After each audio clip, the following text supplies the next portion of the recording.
benvenuti su Your Florentine Guide e su Florence City, la rivista su Firenze. Bene, intanto voglio ringraziarvi perché sono veramente contenta che i miei video piacciono, che siano seguiti. All'inizio non me l'aspettavo e adesso continuo con questa, saga sui medici. L'altra volta ci siamo lasciati con Cosimo il Vecchio che veniva esiliato da Firenze. Prima di vedere cosa succede a Cosimo una volta esiliato da Firenze, volevo ricordare che Cosimo è ricordato sempre come Cosimo il Vecchio, però non è che sia sempre stato vecchio, è che lui non amava farsi ritrarre in vita, lui era un uomo che non amava dimostrare, non amava dare pubblicità di sé. Sarà molto diversa la famiglia Medici in futuro, ma ai tempi di Cosimo il Vecchio la famiglia Medici faceva tutto nell'ombra. Quindi ci sono veramente poche rappresentazioni di Cosimo a lui coeve. Un esempio è quella dell'affresco di Benozzo Gozzoli, però insomma, comunque questo è per dire che Cosimo non è che è sempre stato vecchio, è che è morto vecchio, almeno per l'epoca. È morto a 75 anni, però quando si sposa con Contessina ne ha 25. Dal matrimonio con Contessina Bardi avrà due figli, il primo è Piero e il secondo è Giovanni. Avrà forse un altro figlio, ma non si sa se è vero o no, però sembra che abbia avuto una relazione extraconiugale con una schiava circassa e quindi ci sarebbe questo Carlo dei Medici. Carlo però sarà cresciuto in casa Medici, Contessina accetterà questo figlio illegittimo e avrà poi un futuro ecclesiastico come canonico nel Duomo di Prato. Però i figli legittimi sono invece il primo, Piero, e l'altro che è Giovanni. Piero era un personaggio intelligente, ma era di salute estremamente cagionevole, mentre Giovanni si rivelava un personaggio esuberante, ma non adatto alla vita politica. Bene, detto questo, torniamo a Cosimo, che a quel punto aveva già avuto tutti questi figli, non ve l'ho detto l'altra volta, che viene esiliato nel 1433, lascia Firenze. Così Cosimo lascia la città, lasciandosi la porta nord di Firenze alle spalle. In primo luogo si reca a Padova, dove ritrova il fratello Lorenzo il Vecchio, che lo aveva creduto morto durante la sua cattura mentre stava nell'alberghetto. Subito dopo si reca a Venezia. La Serenissima all'epoca era alleata di Firenze e accoglie Cosimo come un vero ospite d'onore. Nel frattempo, a Firenze, l'oligarchia degli Albizi, capitanata da Rinaldo, perde il consenso del popolo, anche per il fatto di aver esiliato Cosimo, che era colui che invece al popolo tendeva una mano. Rinaldo degli Albizi è visto come un vero e proprio tiranno. Cosimo, intanto, da Venezia, grazie ai suoi contatti filomedicei in Firenze, riesce a istituire una balia. Ora cos'è una balia? Una balia è un termine che veniva utilizzato all'epoca a Firenze, ma anche a Siena, che fa riferimento praticamente in due parole al Parlamento. Una signoria, ok? E aveva creato quindi questa signoria, questa balia interamente filo-medicea. Fu così che Cosimo, solo un anno dopo il suo esilio, viene richiamato a Firenze e a furor di popolo. Nelle sue storie fiorentine, Machiavelli ricorda il ritorno di Cosimo a Firenze così: rade volte occorse che uno cittadino, tornando trionfante d'una vittoria, fosse ricevuto dalla sua patria con tanto concorso di popolo e con tanta dimostrazione di benevolenza. sia il popolo che la signoria, quindi i potenti di Firenze, erano assolutamente contenti del ritorno di Cosimo, e fu la stessa signoria e non Cosimo a condannare gli Albizi e i loro sostenitori all'esilio. Da questo momento Firenze è interamente in mano a Cosimo, benché lui rimanga sempre prudentemente nell'ombra, nelle vesti di un comune cittadino, tanto che volle sempre andare a giro per le strade della città senza scorta. E in ogni caso Firenze, almeno a livello ufficiale, rimaneva una repubblica, ma le redini della politica fiorentina erano in mano a Cosimo. Cosimo era in primo luogo un uomo di finanza, l'abbiamo visto, un abile politico, un banchiere, ma dava anche importanza all'arte e alla cultura, usandoli anche come mezzi di propaganda talvolta. Un dono che fece a Firenze fu riuscire a portare in città nel 1439 il concilio ecumenico voluto da Papa Eugenio IV. Solitamente il concilio ecumenico si faceva a Ferrara, invece lui riesce a spostarlo a Firenze. Papa Eugenio IV voleva provare l'ennesimo tentativo di riunire la Chiesa d'Oriente e d'Occidente, e Firenze accoglie con grandi fasti il patriarca di Costantinopoli e i suoi cardinali. Ci furono giorni e giorni di feste, balli, banchetti, sfarzo. Voglio ricordarvi due cose legate a questo evento, un lutto e un aneddoto. Proprio durante il soggiorno a Firenze, il patriarca della Chiesa ortodossa, Giuseppe II, per un malore morì e fu sepolto nella Basilica di Santa Maria Novella, dove riposa tutt'oggi. Ecco, qui lo vediamo ritratto nel affresco di Benozzo Gozzoli, La cavalcata dei magi, quella che si trova in Palazzo Medici Riccardi, nelle vesti di uno dei magi. Ma adesso vi dico qualcosa di curioso per chi non lo sapesse. A quel concilio è legata la denominazione del nostro Arista e del nostro Vinsanto.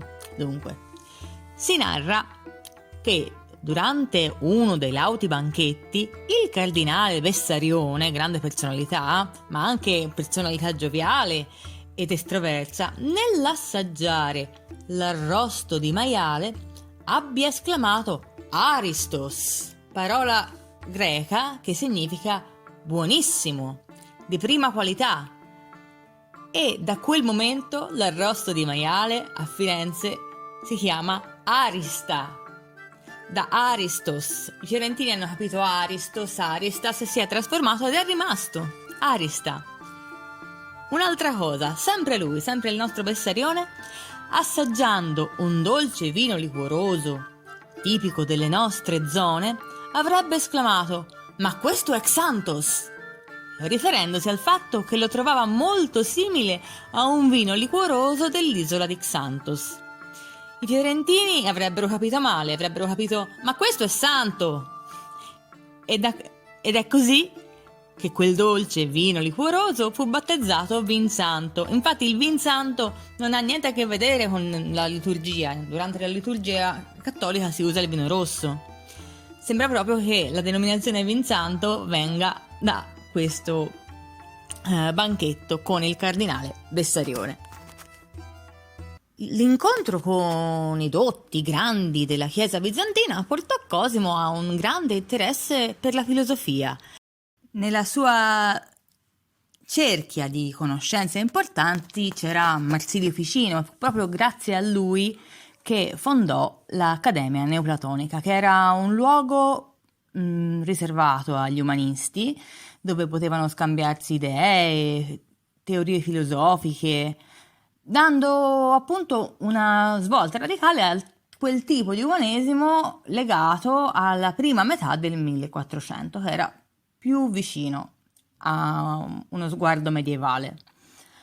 E anche questo fa parte dell'inizio del Rinascimento, qualcosa che si rifletterà tantissimo anche nell'arte. Cosimo amava l'arte, era un mecenate, ma faceva di questo anche un mezzo per essere vicini al popolo, come per esempio il rifacimento del convento di San Marco, che era praticamente in rovina. Affidò il progetto a Michelozzo e affidò invece la decorazione con bellissimi affreschi delle celle a Beato Angelico, richiedendo però in cambio una cella tutta per sé, nel caso avesse bisogno di meditare. Come abbiamo visto l'altra volta, è uno dei più grandi finanziatori della cupola, non l'unico, ma uno dei più importanti finanziatori per la costruzione della cupola della cattedrale. Inoltre, già nel 1419 era iniziata da Giovanni di Bicci la costruzione della Basilica di San Lorenzo, progettata da Filippo Brunelleschi, e Cosimo, col fratello Lorenzo, ne completa la decorazione. Dopo la morte del padre Giovanni, incaricarono Donatello di decorare completamente la sacrestia vecchia. Infatti è piena di decorazioni di Donatello, cosa che, questo è un aneddoto, ma pare ruppe l'amicizia tra Donatello e Brunelleschi, ma questo è un altro discorso, ma magari lo approfondiamo un'altra volta. Una cosa veramente importante che voglio ricordare è che nel 1444 fonda la prima biblioteca pubblica d'Europa, che raccoglieva tomi pregiatissimi. Inizialmente questa biblioteca si trovava all'interno di Palazzo Medici ed era accessibile al pubblico. Più tardi, molto più tardi, nel 1500, sarà trasferita in un edificio creato appositamente secondo un progetto disegnato da Michelangelo, che sarà poi infatti la Biblioteca Laurenziana adiacente alla chiesa di San Lorenzo. Commissionò anche splendide opere per se stesso, tra queste il favoloso Davide di Donatello, che all'inizio si trovava in Palazzo Medici Riccardi. Sotto la sua protezione c'erano artisti del calibro di Filippo Lippi. Inoltre lavorò con Paolo Uccello, Luca delle Robbia, Lorenzo Ghiberti, nomi elevatissimi. Ma andiamo anche un po' a vedere che cosa combinava Cosimo a livello politico una volta rientrato nella sua Firenze e prese le redini del comando, benché nell'ombra. Da tempo Firenze era alleata con Venezia e sia la Serenissima che la Repubblica Fiorentina erano invece in contrasto con Milano. Il Ducato di Milano, retto da Filippo Maria Visconti, aveva infatti mire espansionistiche verso la Toscana. Ma l'esercito fiorentino infligge una dura sconfitta nel 1440 alle truppe milanesi nella famosa battaglia di Anghiari. Intanto però il nostro Cosimo, che sapeva il fatto suo, entrò in contatto con Francesco Sforza, che non era nobile, ma all'epoca era un brillante comandante di truppe mercenarie e aveva sposato la figlia di Filippo Maria, che era Bianca Visconti, con la promessa di ereditare il ducato. Cioè, lo Sforza avrebbe poi, alla morte di Francesco Maria Visconti, ereditato il titolo di Duca di Milano, ma morto il Visconti nel 1447 il testamento fa luce su un vero e proprio tradimento. Infatti Francesco Maria aveva designato come erede al trono Alfonso di Aragona, il re di Napoli. A questo punto lo Sforza si prepara a marciare su Milano, che intanto era diventata una repubblica. Ed ecco che il nostro Cosimo, che agisce sempre nell'ombra, offre allo Sforza una grande somma di denaro che gli permetterà di piegare la breve Repubblica di Milano al suo volere. Il fatto però non passa inosservato e sia Napoli che Venezia si inaspriscono duramente contro Firenze.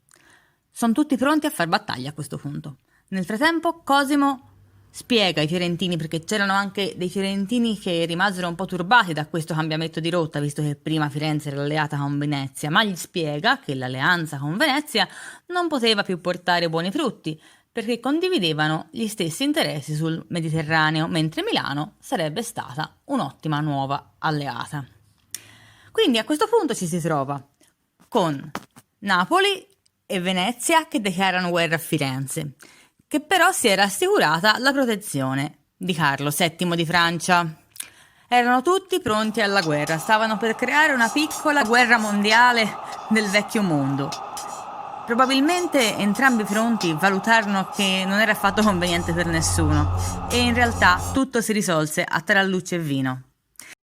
Fu stipulata la famosa pace di Lodi, che vede Francesco Sforza come nuovo duca di Milano in modo ufficiale, Firenze come nuova alleata di Milano e Venezia ne guadagnò nuove terre e vissero tutti felici e contenti guardandosi in cagnesco.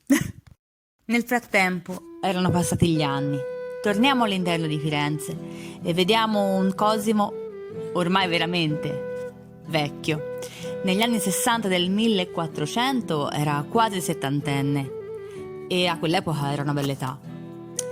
I figli legittimi di Cosimo erano Giovanni e Piero. In realtà Piero era il maggiore, ma era sempre stato estremamente cagionevole di salute e nonostante la sua intelligenza non sembrava affatto adatto a proseguire la vita sociopolitica del padre e del nonno, Giovanni di Bicci. L'altro figlio, Giovanni, invece era esuberante, aveva un carattere molto particolare, però era dedito ai vizi, alle donne, al gioco, al malcostume, uno stile di vita che fece veramente disperare il padre. La prematura morte di Giovanni nel 1463 gettò Cosimo nello sconforto più totale. Passò il suo ultimo anno di vita forse temendo che tutto quello che aveva creato si sarebbe dissolto. Non vedeva in Pietro le caratteristiche adatte a dominare Firenze. Solo una persona rallegrava il suo cuore e gli dava profonda speranza. Il suo giovane nipote, un quindicenne vispo, acuto, attento, scaltro. Era Lorenzo, figlio di Piero e Lucrezia Tornabuoni, colui che la storia ricorderà come Lorenzo il Magnifico. Con il cuore disperato per la perdita del figlio Giovanni, ma speranzoso nelle capacità del nipote, Cosimo si spense nella sua villa di Careggi a 75 anni. Aveva lasciato disposizione di non volere un funerale di Stato, nonostante la signoria lo avesse proposto, ma voleva essere sepolto come un privato cittadino. Nonostante ciò, il nuovo capofamiglia dei Medici, Piero, non poté rifiutare l'onore della signoria e il popolo e decisero, in seguito, di tributare la tomba di Cosimo nel 1465 con l'iscrizione Pater Patrie. Adesso tutto rimane in mano a Piero dei Medici, che poi sarà famoso come Piero il Gottoso, e non saranno anni facili per lui, ma ci metterà tutto il suo impegno. Grazie ancora per avermi ascoltato, grazie per avermi seguito e spero che il video vi sia piaciuto. E lasciatemi un like e iscrivetevi al canale. Un saluto da Eleonora di Your Florentine Guide. Ciao!